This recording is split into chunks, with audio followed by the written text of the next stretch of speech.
building cultural connection on social media.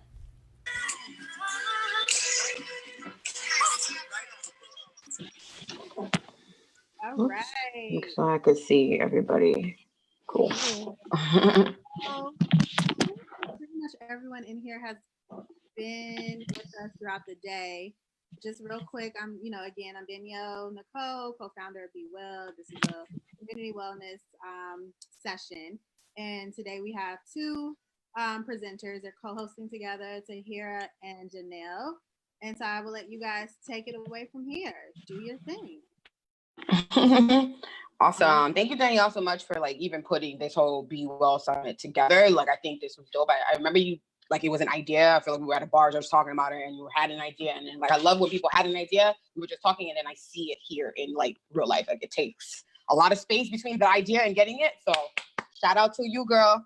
Also, that just shows you how long ago this idea didn't mean to put that part out, but yeah. And we can no longer be at bars. So just the time frame was about right. So yeah. Right.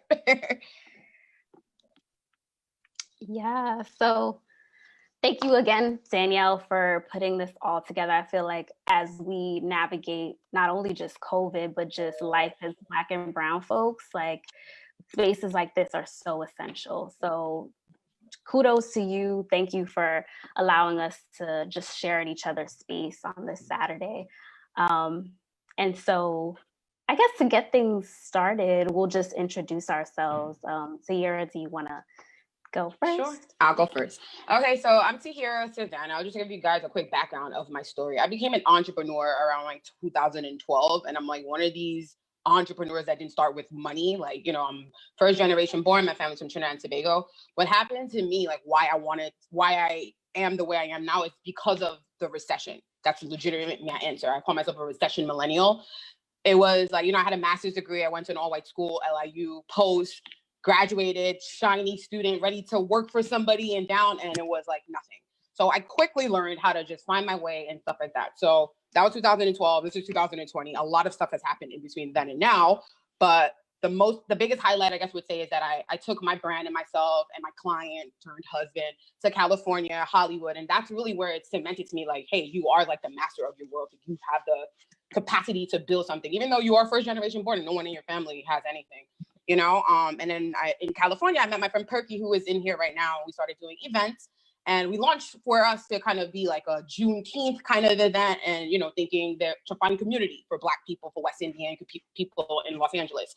And we noticed that it was a huge void, bigger than an event. It's whoa, there's nothing even here. So we got together, put For Us together, and this is where we are right now, For Us Nation. We're big on building safe spaces. We use Instagram, we use Twitter, we use Facebook to find people in our community, but it's really for off the gram and off the line type of building. It's about community wealth.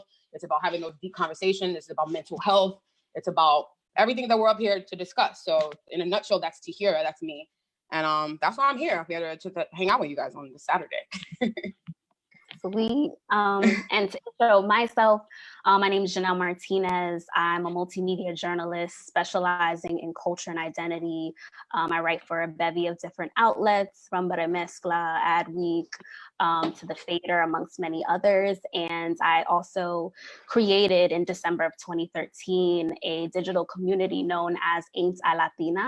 A lot of the writing that I do is founded in being a Black woman of Latin American descent and not necessarily seeing all aspects of my identity amplified in media. And so it was really that sort of void that I saw. I turned it into an opportunity to showcase just the nuance and culture of Blackness, and as many of us already know, right? And so, have been growing that community for close to 7 years at this point. And so really just advocating, celebrating, and highlighting Black women of Latin American descent. And so I think that sort of segues, as you've heard both Tahira and myself talking about the communities that we've built. Today's conversation is really rooted in cultural connection and social media. How do we build and sustain these communities, right? And so just briefly to talk about the format, we're going to be having a deeper conversation about the communities that we've built, Right. throwing it out to you all for questions, and then naturally segueing into an activity. So yes, that is that's us in a nutshell. indeed. We have some like questions. So what we're gonna do right here, we're basically gonna interview each other so you guys get to understand more of like how we got from, like I say, my story, Janelle's story. There is a pathway. So we think we found some questions that we think might be like helpful for us to kind of do. So I'll take the first one. I'm gonna ask Janelle. How have you been able to use social media to build communities where our voices and our passions can be amplified? Yeah. This question, I've been mulling over it a little bit, but I think for sure, there's a lot in there. Yeah, it's layered. And I think, to be honest, I've kind of fell into community building. And I also feel like this is a common story with a lot of us, right? I think as we navigate I don't even want to say mainstream, but a lot of us navigate these all white spaces, whether it's professionally, whether it's in certain social settings. And so we constantly have to sort of look for this other, which is just ourselves, right? And so for me, I sort of fell into this notion of like, I'm tired of like searching for certain communities. I was a part of certain communities, but like really wanting to see, again, that full scope from a media landscape. And so I decided to launch a digital community, Ainsa Latina, and really a lot of the conversation and things of that nature have been rooted in social media. And I think the biggest thing I would say is really, in addition to myself being a part of the community, which has been really supportive in terms of like thinking about what are the needs, right? What are things that are going to sustain this community? It's also really important to listen. And that's something that as the community grew, I needed to realize or to figure out how do I listen intently with the community as it grows. So like, what tools on social can I use? Tools. Do I just ask via a social poll, what are some of your concerns? And so I think in creating an authentic and genuine community, that being the first step, but then also figuring out as we continue to scale and grow, how do I make sure that I'm staying up on the pulse of what the conversation is through tools or through just asking the community. And so I think that's how it's been able to sustain a culmination of voices, is through a combination of those things, I would say. Right. Yeah, I totally can see that. I guess I'll answer the question too, and you can actually. Yeah, I was gonna say for you. Yeah, I was gonna say for you. So for me, it kind of came about like I was on social media. This is like a cool thing for me. I was on social media before I was like on social media, right? I had a Twitter, I had a Facebook, I had IG. I don't know, maybe not Instagram. I think I had Facebook and Twitter. And through college, sharing stuff like what Facebook, the community of Facebook actually was built off college students, like it was about class and like, homework and stuff like that. So outside of that, I graduated now, didn't get a job. It's the recession. At the same time, Black Lives Matter, they killed Trayvon Martin. Black Lives Matter comes out. And I have a master's degree. My background is in criminal justice. So I'm like, how can I now use my Twitter account to now share all the stuff that I learned that I can't use at a job to someone? And that's exactly how my social media kind of persona, I let the good times roll to here at Savannah, came about. It was like activist work at first, and then just like more just amplifying voices or just letting people know, like, I see everyone's reading this, but there's like 10,000 posts under this hashtag, and this is something that you could learn. Just show, you know what I mean? And that's kind of like where I found community. Like people come across my feed, they know I'm outspoken. They know it's either ranting on something that either Donald Trump said, or they shot another Black kid, or, or I'm promoting one of my friends' event, or like a website that you don't read, whatever, that PIF or whatever, I'm just throwing stuff out there. But read this girl's site because she actually went to college and she's like knows what she's saying. I was that person, just like shuffling. And then after the shuffling, I was like, I'm just gonna start doing my own thing and just actually build communities now. Like now I figure out what the tools are needed and what people are missing. And so that's how I learned. I learned in social media, and then I use social media to build. No, that's amazing. Oh, Danielle, I know. Oh, how do we? You're on mute. Oh, let me unmute you, girl.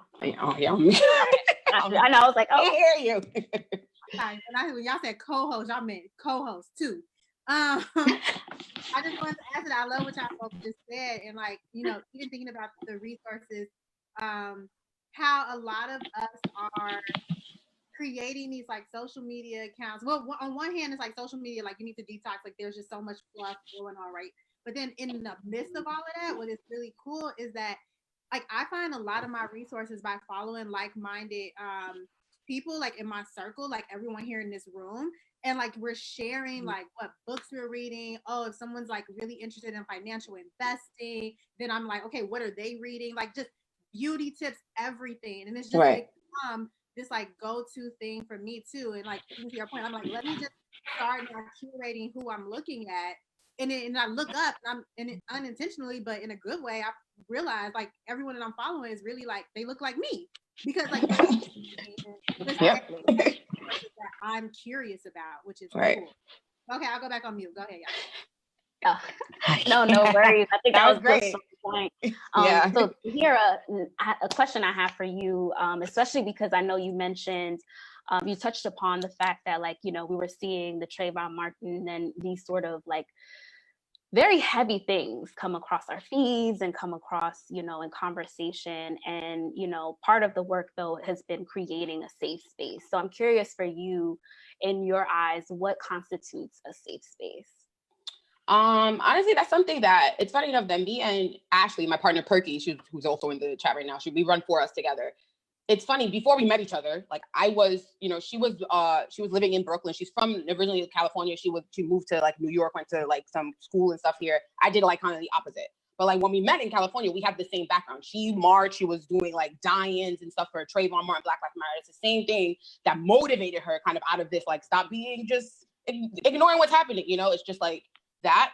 So I guess when we talk about that, and for us, the safe space is just when you are around like-minded people, that is what creates the safe space. It's when you're in environments where people don't understand what you're saying and your ideas are not valuable and you're, you know, a white person won't understand our Black Lives Matter issues because they're not Black. It's very simple. But there are a lot of white people that we've met marching that do understand. They're allies. They have whatever it is for them that motivates them to do what they, you know? So that's how you do it. Like safe spaces, I feel like is just like, the person creating the space has to dictate what that safe space is. On the opposite, like just right now, because I'm talking about this whole Doja Cat thing, we can just loop this in really quick. Wherever she was on that website, Tiny Chats, whatever, to the white supremacists, that's their safe space. You get what I'm trying to say? Everybody got a safe space. We didn't know that's what they were doing or whatever, you know? But I think that what constitutes a safe space, and it doesn't necessarily have to look like what we think it is, you know? That's just me. Yeah, no, I love that point that you just made. I think when I think about a safe space, very much so similar, I think being amongst our people is a safe space, right? Like there's no need to explain certain terminology. We don't need to code switch. We don't need to do any, not that I'm advocating, by the way, code switching in any environment. Yeah, I like code switching. But, I like when people talk about code switching because I don't do it either, but like I see that a lot of people do and I like that conversation. Yeah, like that's layered. Real. You know? Yeah, it's real. Mm-hmm. It's like, wow. Exactly. And so it's like, you know, just being amongst our people is really just safe. I think to kind of go back to a point that I made earlier about like really listening intently to like the needs of the space and knowing like what works. Because I do think what's important about safe spaces is safe spaces can transform and change. So what worked at one point may not at another point. And so it's like, how do you have values across the board within this safe space that allows for growth? And then also something that transparently speaking, I'm working through when it comes to building safe spaces is the fact that like, if there is a violation, and I'm using that in quotes, right? Like if there's a violation within a safe space, how do you still maintain the safe environment, right? Because I know working in the digital space, something that I've encountered is because it's so open, having people that just want to troll or people that just want to come in and just be on the opposite, you know, opposing end of views, come in and like really like attack other people that are in this space.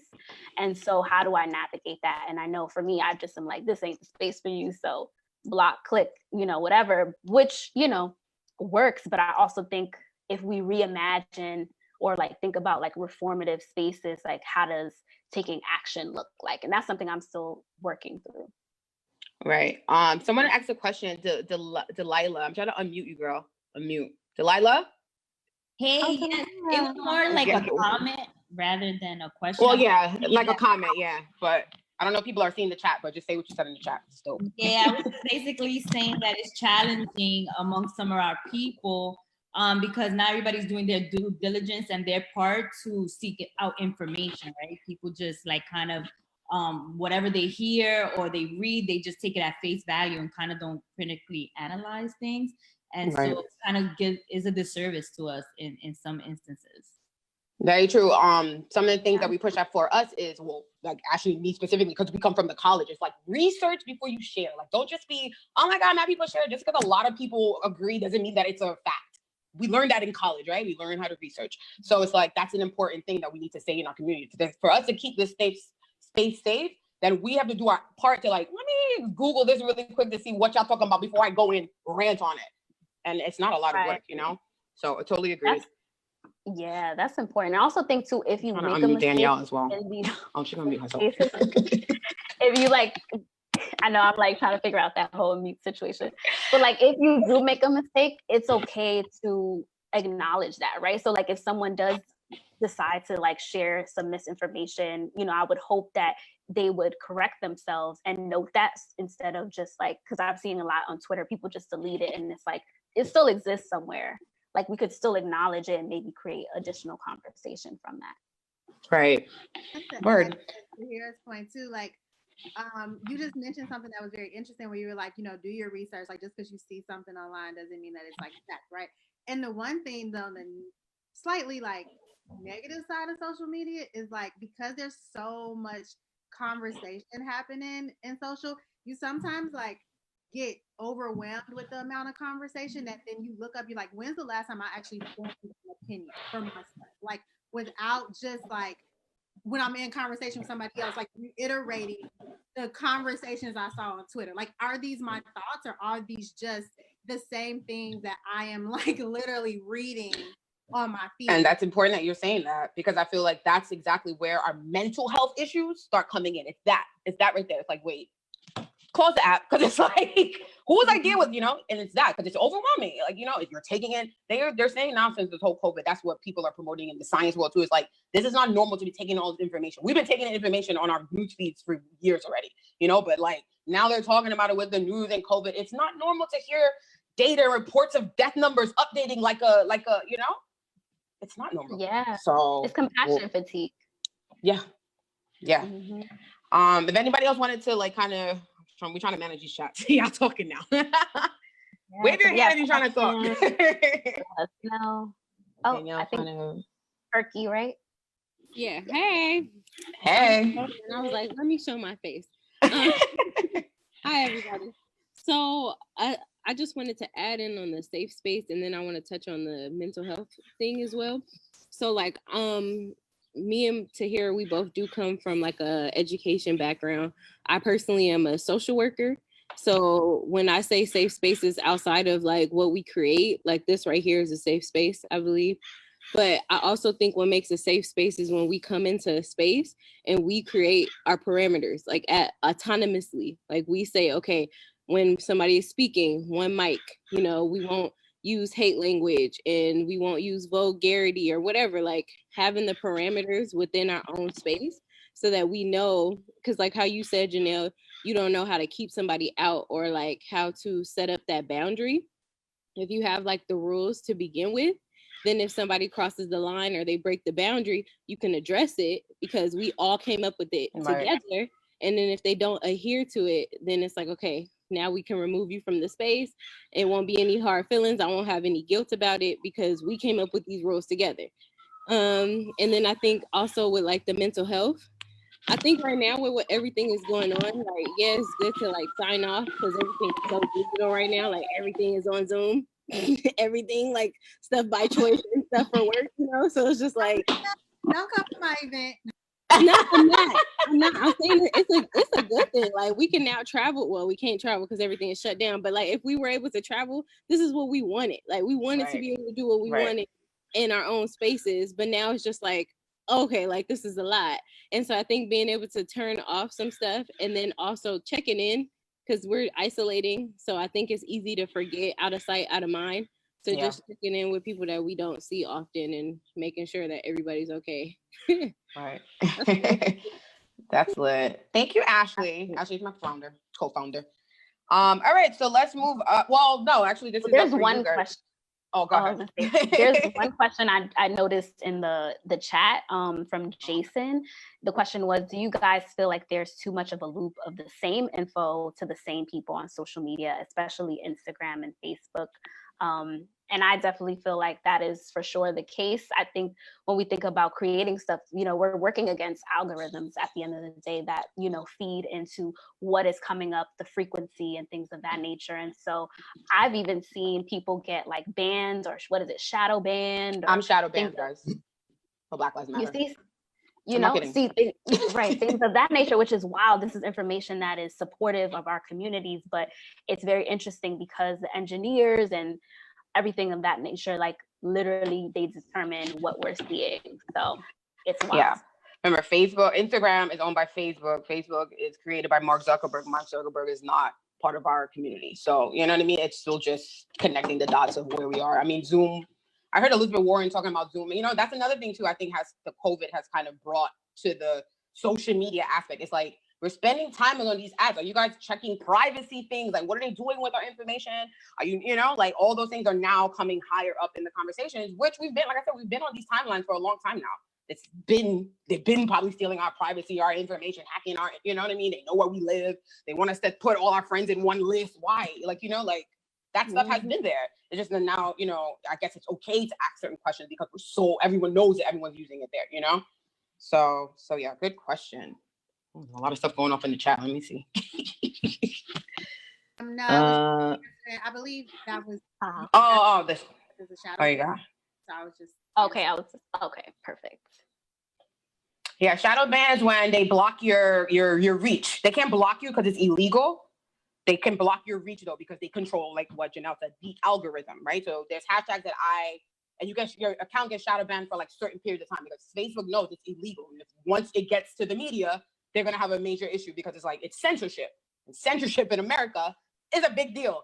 So that's kind of where we at. But I don't want to stay too long here on this. Let's kind of move on. Because the next part was supposed to be for you guys to ask each other questions. But I guess we're doing it here. Q&A. Let's put on my Q&A. Let's see. And I mean, there was a follow-up question around if there's alternative social media platforms, like Black-owned, like IG, Facebook platforms. If anyone's building it. Anyone should start building it. That's a great, amazing question. We own this space. We have a whole entire like Twitter universe, Black Twitter itself. Right. Have our own platforms or technology and apps that are ran by us. Right. Yeah. I can say that for us, we're trying our best to build, like apps. I'm not gonna say apps, but like we're trying to make our website that space. We're trying to find a way. It's that Instagram and Facebook, they're obviously more accessible because that's what, you can log into your email through Google, and through Facebook and all the, that's what makes those apps further than the rest of what we're trying to do.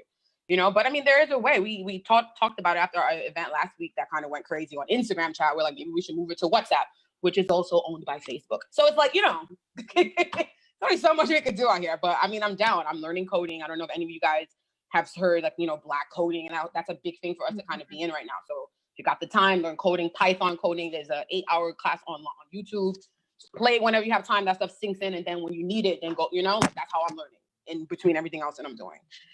That's the best that I can think right now. I don't know. Anybody else got any ideas? It has to be built still. So yeah, any coders in here, let us know. Like Ashley had another question.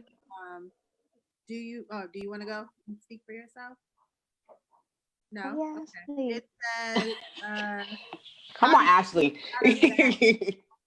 How do you get out of that loop of the same information from the same people? I attempted to follow some Black conservatives to get out of my bubble, but it was painful.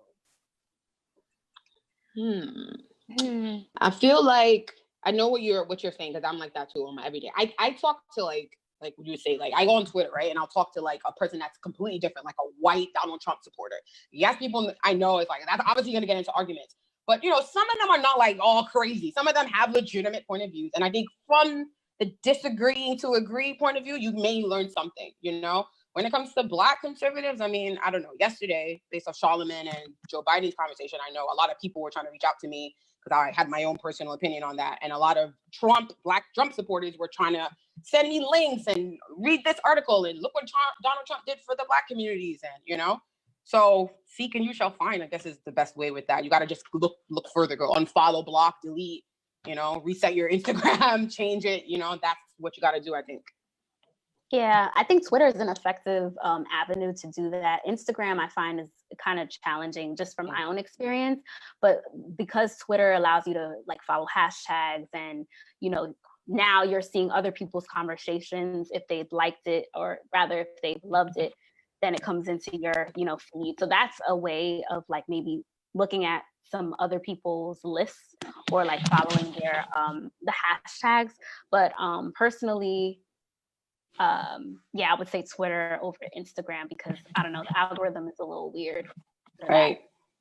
Mm-hmm. Yeah, Instagram's algorithm is weird. I clicked on one video and now what shows up in my feed is all the Kardashians. So oh my God. That's not funny. I clicked one thing.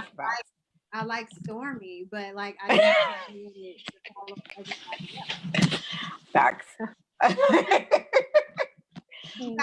My stories all just Beyonce concerts, so I'm like, I just know all her dance moves because I don't know like why this is on my feed. I never share this stuff. It's just weird.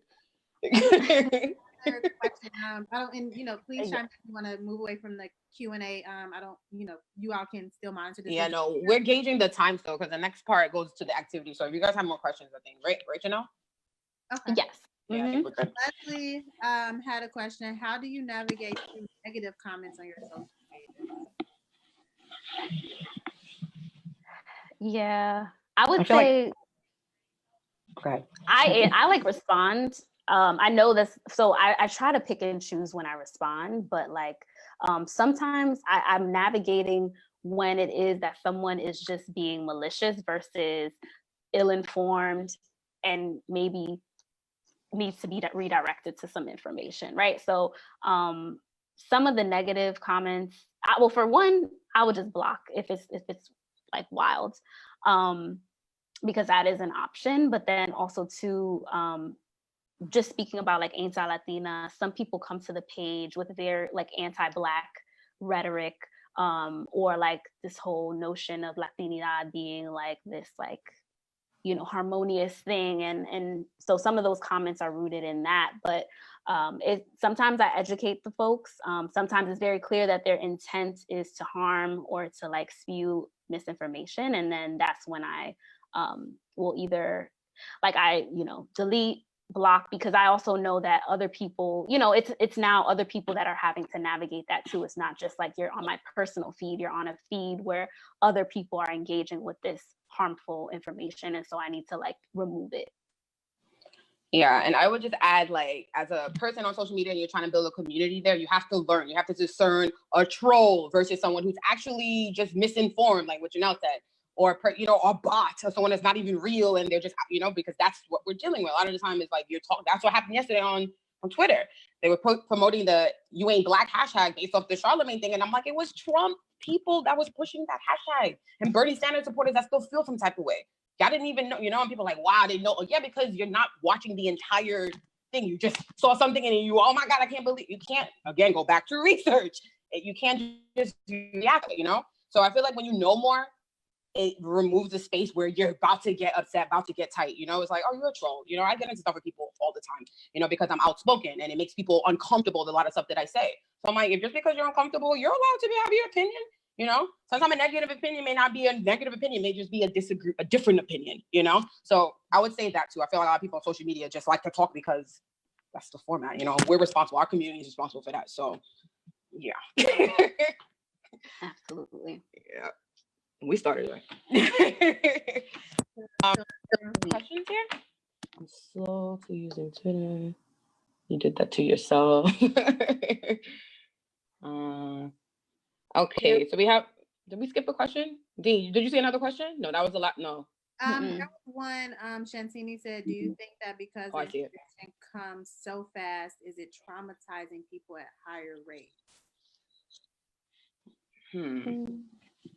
Information comes back. Oh, you mean like your newsfeed refreshing, like Instagram, or maybe just like news in general? Shantini. Yeah, I'm gonna add. So, it was Barry. We just sharing the same computer. So, Cool. no, I'm saying like, with the internet and like, social media is like at our fingertips. What I experience is that because the information comes so fast, like you're getting, news feeds, you're getting opinions from, like you guys were saying, from trolls or bots. Do you feel like it's really? Do you feel like it stops it from becoming a safe space when you have to navigate all of that negativity? Is the space one? Right. You're dealing with all of that in it. No, I think social media in general, like the people who run Facebook, like Facebook is aware. I remember when they put like the hearts and all that stuff. They try to change like how we can engage based off like people's mental health and stuff like that. Like for real, like Instagram removed likes in certain countries. That was a big thing. It didn't happen. I didn't see it. I still saw likes all the time. But some people said that they saw it here in America, in other countries, they removed them. So it's like, I guess they're trying their best to make it safe, like I deleted, and there's somebody that I follow, he's my friend, it's a comedian. He put up a picture, and I keep seeing a lot of this, like people having sex just straight up on social media, like it's porn almost. Like I'm like, this is not like I removed it. Instagram sent me a message as if like my video got blocked or whatever, but they're like, hey, we responded to your hate, whatever. We removed the video. We let that user know. I guess it's our job to clean it up when we see something crazy. Report. Taraji's big on that. Taraji puts it on. I think it's in her bio, or maybe she moved it, but she's like, I delete and block and report. Like she used to say that. Like, don't come on my feed. You have to, I think, maybe say that. Like, set the tone. Like what I think Perky was saying before. Parameters. Like we stay on. I let the good times roll on for us. This is not what I do here. So take it to someone, and that alone will clean it up. I think. That's a good point, Barry, because I feel like that's what Tahira and Janelle and I, when I approached them about this topic, we did have that discussion of like honestly, like social media is just overwhelming. And because it can be overwhelming, because there's like so many, I don't want to say, like, for lack of better words, like negative things that come with it. Like, are these really safe spaces, right? And then we actually had to have a real conversation about what are the specific conversations that we feel celebrate Black and brownness on social media as a community, right? And so the hashtags came up. So like Black Girl Magic, Black Boy Joy, even with not necessarily a celebration, but just amplifying voices. So Black Lives Matter. Like we were actually like pulling out those moments to really kind of like fish through all of the other things that are happening in social stuff. It's like, you're right. Like the zeitgeist is just, it's a lot to navigate. Everyone jumps on, they have their own things like that. But there are all these like really small nuggets of celebration and or like just amplifying voices that then make you realize that, wow, like, this stuff has always been going on in our community, like in terms of, we know our culture, or we know the social and economic issues that affect our communities, right? But I think, before we didn't have social media, and now it does kind of, in the context of our safe spaces, make it feel like, okay, at least I don't feel like I'm struggling on my own with dealing with this, on how, like, is this really just something that is bothering me? Because I can now choose to curate my community a specific way where now I am around like-minded voices. And it's a very interesting thing. And I think that's why I really wanted, to bring both of them in to talk about this, because it is interesting. You can't talk about wellness without talking about like social media and technology and how that's like impacting. I like what you guys are saying, and I just feel like something for me, being like, I guess, a community leader, and I do a lot of my work is like in spaces. With social media, and maybe it's because I know it and I know how to navigate it, but I just feel like sometimes the information on all platforms, even, you know, platforms that are for Black people, it's so daunting. Of like, you see Ahmaud Arbery, and then next week you see somebody else, and you feel like you have to fight the fight in every state across the world. You know what I mean? Because it's like we get information where I feel like, you know, not that we need to go back in the day, but, you know, if the NAACP in Georgia was dealing with a shooting, like they had their leaders in Georgia that dealt with it, and they kind of like dealt with it as a community. And now it's like, it becomes like, and it is a world problem, but to see it all at once, sometimes I feel like it, you know, it builds levels of anxiety. Like you feel like, damn, do I have the capacity of doing anything? Because you see the shootings in 5 different states. Yeah. You know, so it's, how do we create safe spaces for I can agree with that. I actually felt the same way you're saying now. I felt that same sentiment and I think I said this already to Janelle and Danielle, that like when Diddy and them were like a few weeks ago was promoted, they had a whole revolt thing about the whole coronavirus affecting Black people. I'm like, why are y'all leading this conversation? Like, what is supposed to be happening? You bringing in rappers to tell me what exactly? Absolutely. You know, like what was the point of this? Like y'all don't influence us as Black people because Diddy, like that's really where it was. So I'm like, what is the point of this? For your white friends to be like, oh, you out? No. I was really upset. They brought in AOC and all these other people. I'm like, y'all so interested in Black brownie points that nobody cares about our community and that people are already dead. So it's like, but if it was up us, all of us up here on that revolt, I guarantee you something would have happened. Yes. But you know, that's a separate, you know what I mean? So I agree, bro, 100%. Yeah. We just gotta, again, maybe we just gotta, I don't know, we gotta do more, I guess. I don't know. We do. Yeah. You know what? I was just saying this because I just had a conversation with a young white guy who's doing a podcast, and I was like, he was like, we got to do more. I was like, no, we don't got to do more. We just got to do everything. You know, we got to have like that one. That's your quote, bro. Also have to kind of like be in our community. Like, so if you do something on a social media platform, then go inside of the school and take that hashtag with the young people inside of the school. Yeah. And, you know, like those type of things. Like, yes. You got a left leg and a right leg. You can't just keep using your left leg because they're good at desensitizing us and kind of like creating these algorithms that now we can't get our message out. So, you know, that's I feel like too, it's about how you organize. Because to your point that now we have so much exposure to everything, it's like a good and a bad thing. But like if we look at some of our past leaders like Marcus Garvey, like who wrote papers and made sure to connect all the information, like Malcolm X that made sure to highlight things, it's like we always had people that was trying to bring the awareness up, and then we had the key community leaders that we're supposed to connect to when something happens. Like, okay, so something happened like with the water issue and in Flint. So it's just like, okay, like I want to help. But rather than me being like, you know what, I'm gonna just load my truck up with a whole bunch of waters and take it to Flint, it's like let me use social media to find who the lead community organizers are in Flint. Ask them, what do you guys need, rather than me assuming and then me helping to bridge that gap with my community as well. And then I think what works well with me and Tahira, I'm really good at speaking to people and being outside and doing the community stuff. And then I disappear on social media. Like I can't do both. Like you either get some really good social media days with me and nothing in the community, or you get everything in the community and nothing on social media. Yeah, absolutely.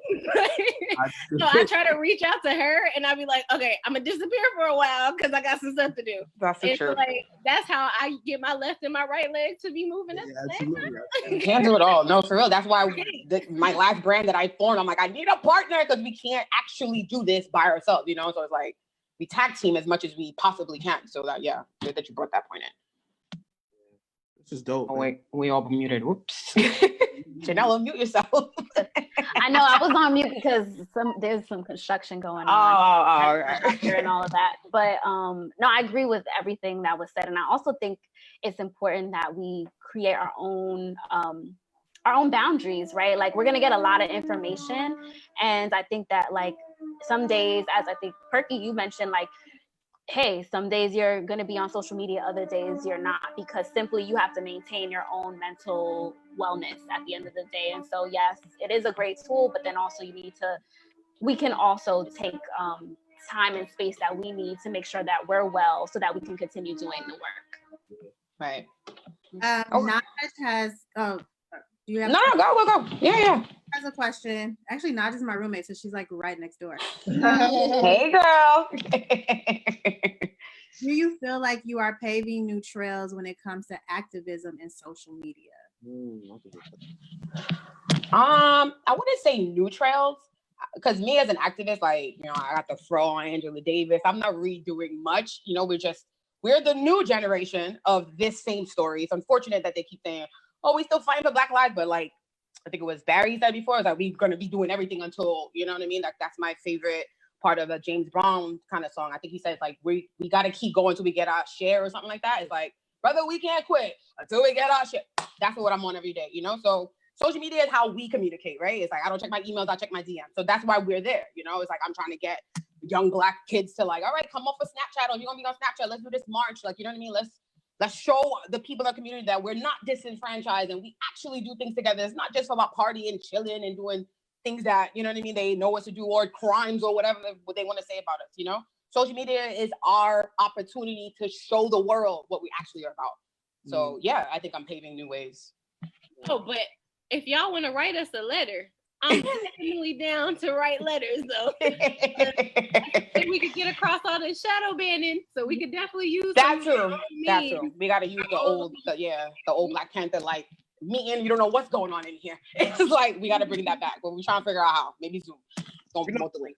You know, the one thing I always think about, because, you know, we use, you know, Wakanda and things like that, and, you know, in the work that I do, like, I think one of the biggest things that stood out to me in Wakanda, which was the most simplest, was when the only way you can get in Wakanda was you had to go through that bubble. And I feel like as a people, we tend to, or we've been taught that we need to fight what will never agree with us. It's like fighting being in an abusive relationship. Like, if that person, that's crazy you said that, because that's exactly what I heard someone say yesterday about the same exact conversation. It's like being Black in America is like being in an abusive relationship. Wow. Yeah, so like how long do we continue to fight this person before we just digress and turn to our community and just revitalize? Like, you know, like when I watch Black Panther all the time, and it was just like, they didn't want the world to know what they was doing because they already knew what jewels and gems they had. It was just like, so if we were to, and I mean, of course we got to fight, you know, what comes in front of us, but I just wish that at some point we just turned around and just, all of us great leaders just came and just build up one community at a time and just took the little scraps that we had, like we've always been doing, and like really create another Black Wall Street and things like that, instead of like trying to like fight for, I guess, equality. Like, you'll never be equal in this system. It's never gonna, you know what I mean? It's like, it's a false construct, because they have built it for the bottom third. And I want to, if we really want to be Wakanda, then we got to build a bubble like the Asian people do. You know what I mean? Like, they live in this place, they feel like they're in a parallel. You know what I mean? You see them in Chinatown, and it's just like they are living there. Now, of course, they have their struggles, but they're not worried about what this government does, you know? And I hope that we can find a formula for that. That was a beautiful segue. I think Janelle can agree, and Danielle. Well, maybe you guys had got this stuff in the email, but that was the activity we wanted to kind of work on with you guys a little bit here, and then like have you guys like after we're finished, and you know. So you want to like kind of, I'm losing my bandana. You want to kind of explain to them, Janelle? Just before you do, so just want to be mindful on time. We have about 5 more minutes left. Good. It's what's good.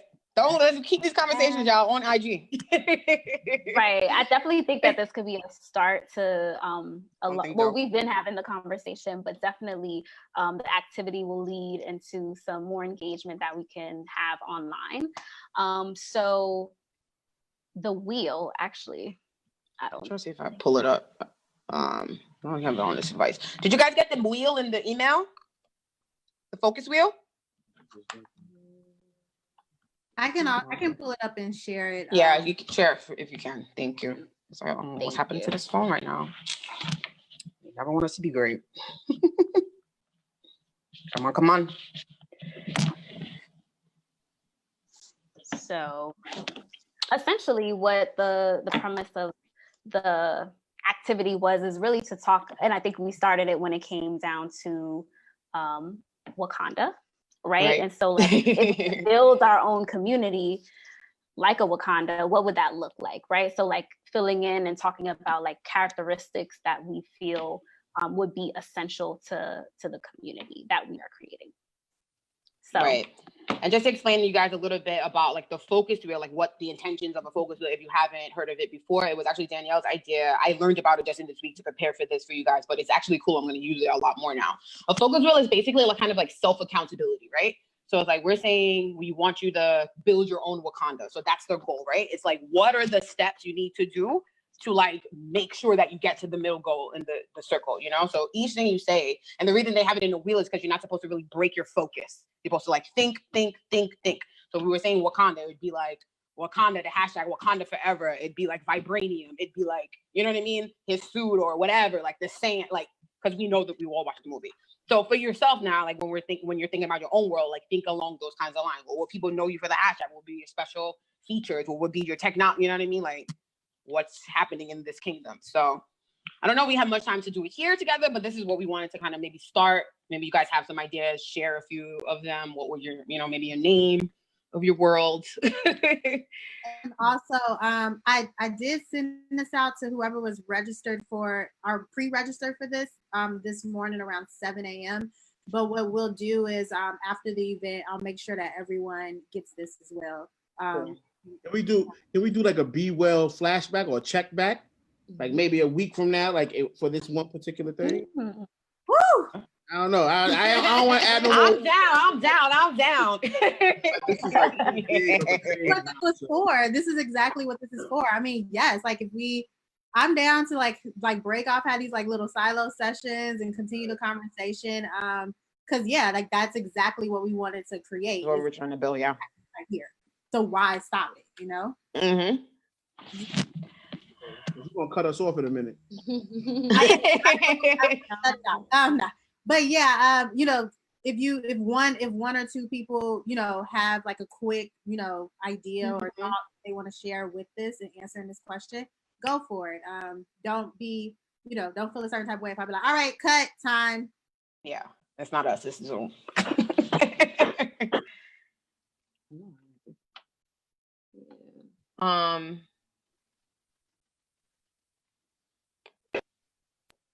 And it's your community, so feel free to just throw out what it is that would be essential for you. All right, Janelle, you go. You have one? So I would say it would look like peace, right?